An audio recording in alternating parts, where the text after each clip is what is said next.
मुस्लिम समाज होईल, सगळे लोक सामील होतील। आणि तुमचे जे पॉवरफुल मीडियावाले, मला माहिती आहे की सध्या ट्रोलर कोण आहे तर मीच ट्रोल आहे।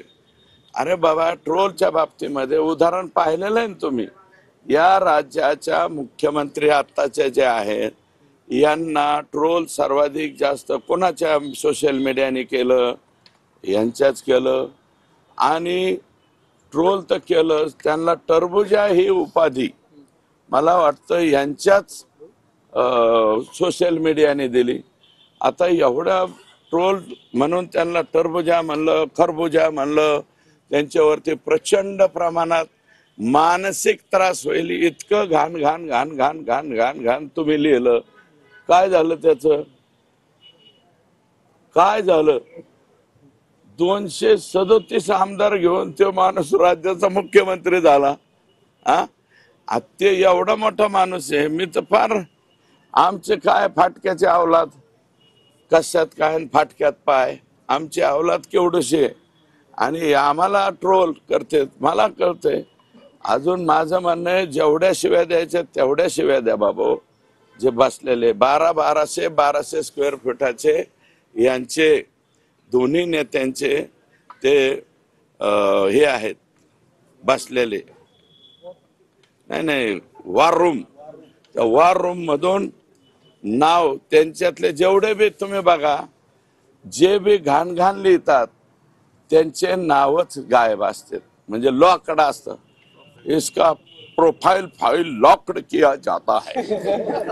अरे लॉक्ड किया जाता वरून काय बोलता रे? ओरिजिनल अकाउंट वरून बोला ना, दम असेल तर। फेक अकाउंट वरून बोलतात। बरं बोला, डॉक्टर बाबासाहेब आंबेडकरांनी आम्हाला अभिव्यक्ती स्वातंत्र्य दिले, द्या। आणि मी तुम्हाला एक सांगतो गोविंदजी, माझ्या लाईफ मध्ये मी असल्या याला भावच दिलेला नाही।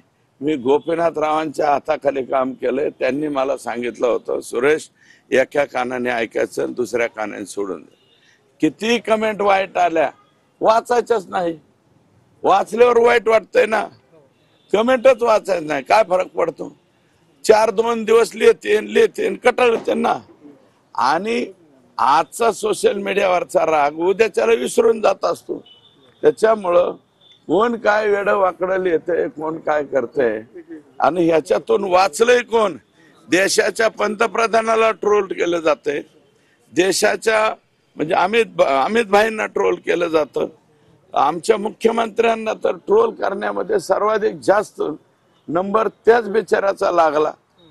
कोण म्हणजे तिथं पहिल्यांदा याचे शुभारंभ जे आहे, आपल्या जिल्ह्यातले जे नेते त्यांचे जे मोठमोठ्याल्या काही मला माहिती आहे, परदेशातून सुद्धा ऑपरेट होतात काही पोस्ट, कशा कशा होतात ते बी मला माहिती आहे।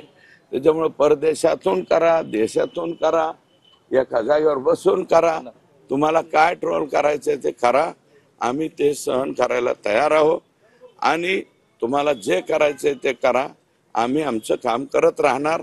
आम्हाला एकच मिशन, संतोष देशमुखच्या आरोप्यांचं पकडणं, हे एवढंच मिशन आमच्या डोळ्यापुढे दिसतं।